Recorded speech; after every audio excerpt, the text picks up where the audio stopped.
School میں چھٹی کے بعد کا سناٹا، دلہن کی رخصتی کے بعد کی اداسی، میت کے اٹھ جانے کے بعد گھر کی ویرانی، کسی ویران ریلوے اسٹیشن سے ٹرین کے چلے جانے کے بعد کی خاموشی اور گھر سے مہمانوں کے رخصت ہو جانے کے بعد دل کی اداسی، صرف حساس ترین لوگ ہی محسوس کر سکتے ہیں اور میں نے یہ سب اکثر محسوس کیا ہے۔ زندگی آپ کی ماں جیسی نہیں ہے جو آپ سے غصے ہوگی، لیکن پھر بھی رات کے کھانے پر آپ کو بلا لے گی۔ زندگی تلخ ہے، آپ کو مرتا ہوا چھوڑ دے گی۔ آپ کے بغیر جس کا دن گزر سکتا ہے، اس کی آپ کے بغیر زندگی بھی گزر سکتی ہے۔ حقیقت پسند بننا یا بیوقوف بنے رہنا آپ کا اپنا انتخاب ہوتا ہے۔ جب محبت میں مت ماری جائے تو بندہ من چاہے انسان کو خوش کرنے کی لالچ میں اپنی عزت نفس کی دھجیاں بھی اڑا دے، تو بھی سامنے والے شخص کو آپ کے کسی جذبے سے رتی برابر فرق نہیں پڑتا۔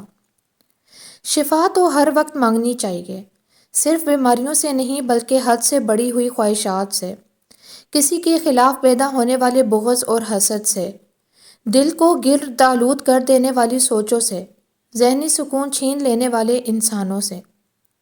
ساری کہانی یقین کی ہے۔ حضرت موسیٰ علیہ السلام نے جب عصا مارا تھا تو ان کا یقین تھا کہ راستہ بنے گا۔ ہم اپنی دعاؤں پر یقین نہیں رکھتے، اور یقین تو دعا کا لازمی حصہ ہے۔ ہمارا رب وہی ہے جو حضرت موسیٰ اور حضرت ابراہیم کا تھا۔ ہمارے لیے بھی آسانیاں وہی کرے گا، بس ہمیں اپنے یقین کو کامل کرنا ہے۔ جو دعا کی توفیق دے رہے ہیں وہ قبول بھی کرے گا۔ وہ آرام سے ہیں جو پتھر کے ہیں، مصیبت تو احساس والوں کی ہے۔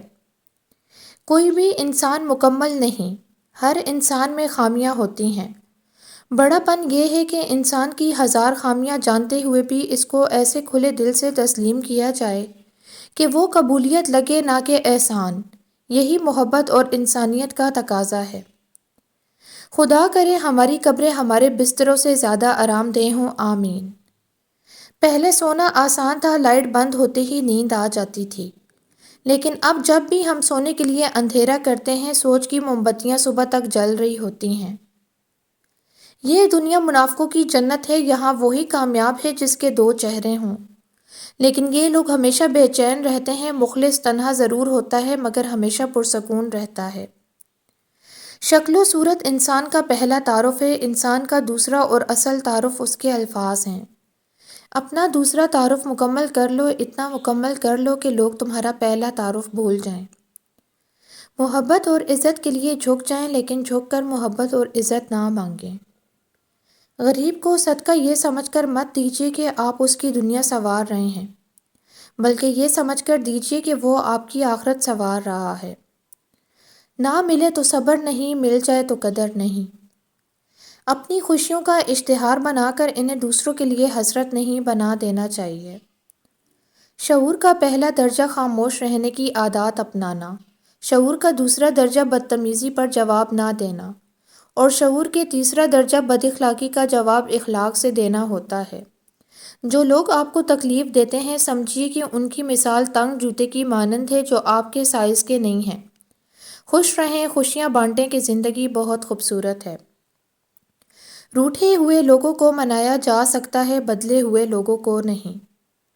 خدا کا کام معاف کرنا اور رحم کھانا ہی نہیں، سزا دینا اور عذاب نازل کرنا بھی ہے، اور اس بات سے تو کوئی انکار نہیں کر سکتا کہ صرف معاف کر دینے والے خدا کو کوئی نہیں مانتا۔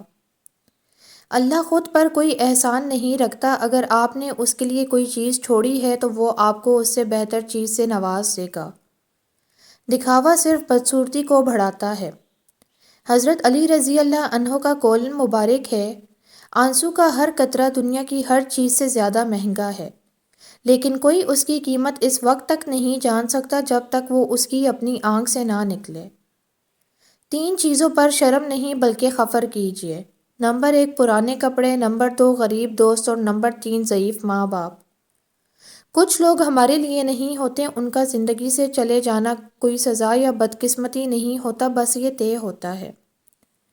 دوست کی خوشی میں اس کی مرضی سے جاؤ، لیکن دوست کے غم میں اپنی مرضی کے بغیر بھی جاؤ، دھکا دے کر نکالے تب بھی جاؤ، وہ گالیاں دے تو سنتے رہو، وہ مارے تو مار کھاؤ، لیکن وہ غم میں ہے، کیونکہ وہ غم میں ہے۔ مضبوط لوگوں کا یہی مسئلہ ہوتا ہے، وہ مضبوط رہنے کے بعد بے حد تھکن کا شکار ہو جایا کرتے ہیں۔ گرم گرم چوٹ، ناگہانی صدمہ، بری خبر یا کسی کے پیار اعتبار کا گھاؤ فی الفور اثر انداز نہیں ہوتے، ہلکا سا ٹھنڈا پڑنے پہ ہی سمجھ آتے ہیں۔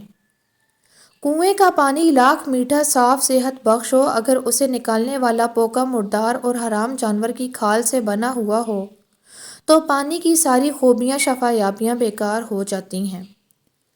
جانتے ہیں انسان کسے کہتے ہیں؟ جس کی آنکھوں میں احترام ہو اور الفاظ میں نرمی، جس کے اخلاق میں رحم دلی ہو اور مقاصد میں اعلیٰ ظرفی۔ وہ ساتھ ہو تو شان ہو، ورنہ سب گمان ہو۔ ایسا انسان جو بولتا ہے تو زخموں پر مرہم رکھتا ہے اور نہ بولے زخم ہرے نہیں کرتا۔ احساسات پر کمندیں نہیں ڈالتا بلکہ ان پر پھوار بن کر برستا ہے۔ ہم بھی کتنے عجیب ہیں، اللہ سے نہیں ڈرتے پر اللہ کی مخلوق سے ڈر جاتے ہیں۔ زندگی ختم ہو جائے تو اسے آواز دینے کا کوئی فائدہ نہیں رہتا۔ دوسروں کے اصول اپنانے سے اپنے اصول نہیں بدلے جاتے، صرف ان پر خلاف بدل جاتا ہے۔ جب لوگ تمہیں توڑ دیں تو اپنے ٹکڑے لے کر رب کے پاس چلے جاؤ، وہ تمہیں جوڑ دے گا۔ ہر رشتے میں غلطیاں تو ہوتی رہتی ہیں، مگر غلطیوں پر سمجھایا جاتا ہے، روٹھا نہیں جاتا۔ جب انسان کو کسی چیز میں دلچسپی نہ ہو تو وہ اس چیز کو اپنے قریب برداشت بھی نہیں کرتا، چاہے رشتے دار ہی کیوں نہ ہوں۔ ہماری زندگی میں اکثر 20% تکالیف آتی ہیں تو باقی 80% یہی وسوسے ہیں جو ہمیں سٹریس اور ڈپریشن میں ڈالتے ہیں۔ ہم عورتوں کو شروع سے ڈرایا جاتا ہے، کبھی بولنے سے، کبھی انسانوں سے، کبھی اپنے من پسند کاموں سے، ہر چیز میں روک ٹوک اور ڈر دکھایا جاتا ہے، اور تب ہم جیسی کمزور عورتیں جنم لیتی ہیں جو دل اور کردار دونوں کی مضبوط نہیں ہوتیں اور گھٹ گھٹ کر مار دی جاتی ہیں۔ پر میری یہ بات یاد رکھنا، تم جس چیز سے جتنا ڈرو گی وہ تمہیں اتنا ہی ڈرائے گی، اپنی زندگی کے ہر موڑ پر یاد رکھنا۔ محبت لگنا آسان ہے، نبھانا مشکل ہے۔ سہارا دینا آسان ہے، لیکن ہمیشہ کی لاٹھی بننا بہت مشکل ہے۔ کسی کے جانے سے زندگی نہیں رکتی، وہ چلتی رہتی ہے۔ وہ انسان کا انتظار نہیں کرتی، جو انسان زندگی کے ساتھ اس کی رفتار سے نہ چلے تو وہ بہت پیچھے رہ جاتا ہے اور زندگی بہت آگے۔ اس لیے انسان کو زندگی کے ساتھ ہی چلنا پڑتا ہے، زندگی اسے واپس لینے نہیں آتی۔ ریاضتوں کا صلہ صرف اللہ کی محبت میں ملتا ہے، بندے کب آپ کو 2 کوڑی کا کر دیں ان کا کیا بھروسہ۔ ہمارے ہاتھوں سے موتی بکھر جائیں تو ان کو سمیٹنا آسان ہے، مگر ہمارے الفاظ سے کسی کی ذات بکھر جائے تو اس کا سنبھلنا مشکل ہے۔